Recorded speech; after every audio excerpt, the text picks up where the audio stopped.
Now I reckon it'd be fairly tough for you to physically guess where we are today because we could be anywhere. It's one of those amazing days on the sea. This is Marty Elull, and Marty, I believe, are about 55 kilometres south of Port Fairy. Long way out. A long way. Very deep water and about 240, 250 metres. Yep. And we're searching for a blue eye or a harpooker. Now I thought we might be going tuna fishing today. What's going on? We'll do that in the afternoon. Yep. Usually between sort of 10 and 2, the tuna are a little bit quiet. Yep. In the middle of the day. So we'll try for some bottom fish, see if we get some table fish to take home, Paul. Sounds good. Well, I love my blue eye trevally. I caught some monsters off the Gold Coast with Dougie Bird a few years ago. Got the big bottom rig, an electric reel, so this is relaxing fishing. My sort of fishing, Marty. Let's put it in. Put it in. Now I saw a nice lump on the sounder when we come over and you said this is the spot. What sort of fish have we caught in the past? We've caught harpooker, obviously, blue eye, yep. Gemfish, blue grenadier, morwong, yeah. All sorts of things around here. And the one thing about every one of those fish, they are all super tasty, aren't they? They are very, very nice to eat. I've actually noticed a trend with people tuna fishing because tuna, you go from 0 to hero in a second. You can have a day when it all happens, or you can spend long hours trolling up and down, just not find them. I've actually found there's a trend with more people bottom fishing. Have you seen that? Oh yeah, of course, especially with these new reels, these electric reels, more available in Australia. People are doing it quite often. Well, it says 230 metres, we must be nearing the bottom. And if we catch fish that I love to eat, then I've had a pretty good day. And the tuna would just top it off. So now, we wait? We wait. Oh, is that a bite? Yeah. A bite straight away. Look, talk about a needle in a haystack. As far as you look in every direction, there's water. And there's this little lump, and fish will always find structure. Ooh, another nibble, mate. And this is a great day for doing this because it is so calm, there's very little drift. We're in 232 metres of water. We've only got 252 metres of line out, so we don't have much of an angle. And if you can keep your line straight up and down, which it is, isn't it, mate? It is, straight down. Great conditions for bottom fishing.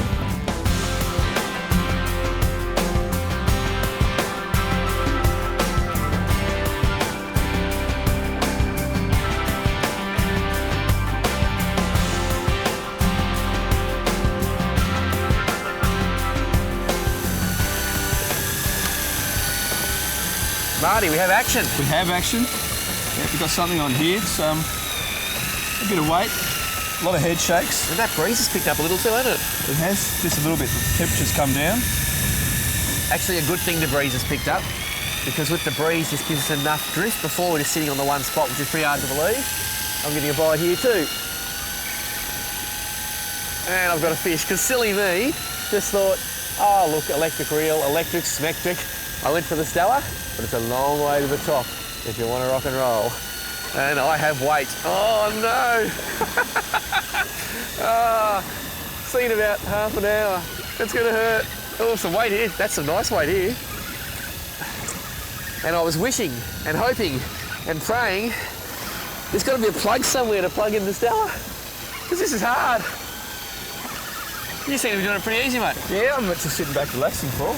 Yeah, thanks. Appreciate your ongoing concern for my welfare, mate. Oh, I think you'll be right, mate. You've had a lot of practice reeling up fish in the past, haven't you? Yeah, look, I actually went to Flinders Island, Tasmania many years ago. I wanted to catch a blue iron rod and reel. It took 5 minutes for the sinker to get to the bottom in 600 metres of water. And then it took me 23 minutes to wind it back up. And I got about a 4 kilo blue eye, mate, but it was a very sweet fish because I did it all by myself. How deep are you now? 65 metres to go. Beautiful. I'm not tangled on you, am I? We're very close to each other there. Oh yes, we are now. What am I doing here? I think that might be it, mate. Yeah. That's off. And can we see colour? See colour way down there. Don't know what it is yet. I see colour. Is that a fish alarm going off on your reel there, mate? I don't know. It has a tail. It's not a shark. You know what it is? What? It's a knife jaw. A knife jaw? Knife jaw, yep. And they are a fantastic fish to eat. Now, you know what? We've got him pretty well hooked.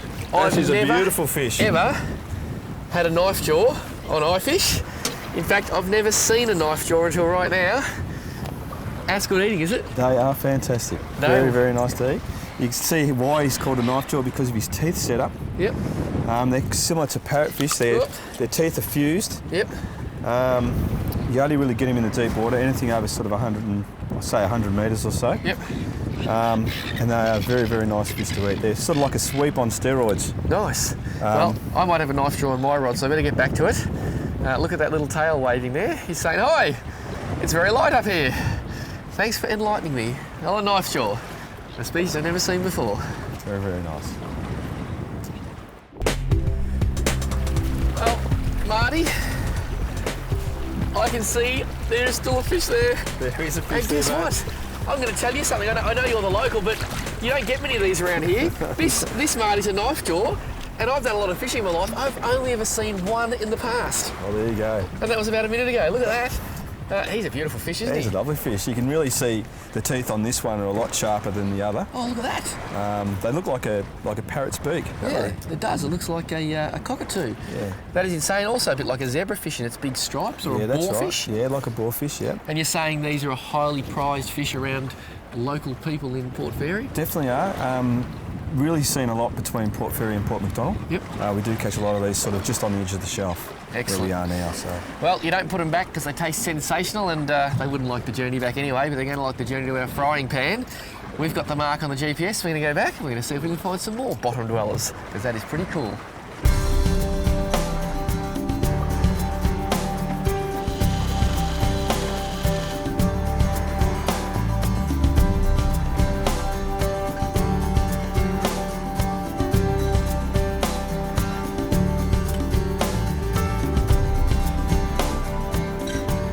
Take a second to explain my deep water bottom rig. It's a very simple paternoster. You see there's a paternoster knot there, 130-pound instinct leader, an 8/0 circle hook, a couple of big sinkers on the bottom, and the whole rig just drops along 2 hooks, which is legal in Victoria, and she's just tied on by a big swivel, and off she goes to the bottom.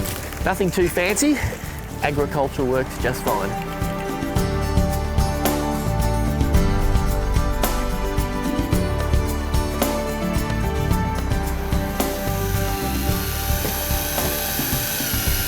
Bit of weight, mate? Yeah, a bit of weight and a lot of head shaking at the moment. Nice. That's a pretty good patch we've come across, isn't it? Because every time we hit the bottom, basically, again, you get those whack, whack, whack. That's exactly right. So, bottom full of fish, really. Yep. Very hard to hook the fish in this depth of water, though, Paul. Yep. You've got to use circles. Circle hooks, so the fish really stay connected on the way up. How far now, mate? How far? Okay, oh, there's colour. I see colour. What have we got? Oh, it's another knife jaw. Knife jaw, beautiful. Hey, we're on a patch of knife jaws here. A whole patch, just goes to show they must be a schooling fish even down those depths, mate. They certainly are a schooling fish, yeah. Well, we've caught some beautiful knife jaw. Marty, what's the next stage of the plan? Next stage is to get a tuna. Yep. Well, let's go look for them, eh? We will. We'll push a bit west to the kink. Yep. And we'll set up a nice spread and see how we go. Sensational. It's a pretty good day in the office.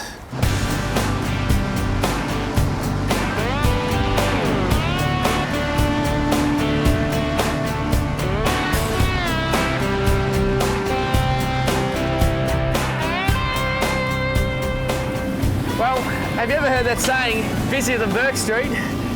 It is crazy, there's people everywhere. We started inside, now we're outside. I just had some blokes in this beautiful yellow boat say, "G'day, Paul," and I saw their outrigger get smashed. He's hooked up to a beautiful tuna. There are literally people everywhere. Look at him in the corner there, seals bouncing around in front.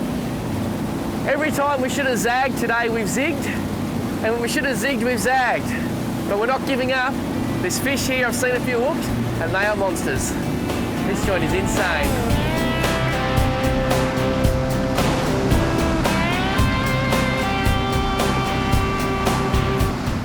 I can just imagine you're sitting back on the couch thinking, what are they doing? The ocean is such a big place and there's 30 boats in a little pocket this big.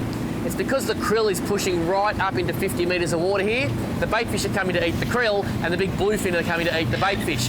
When you see the seals and the birds, the big gannets diving in the water, that's the indication that the tuna are pushing the bait up.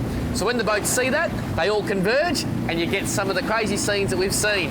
And my poor friend in the yellow boat, I think another boat just cut his tuna off. So that's the next battle you've got to face. It's crazy out here.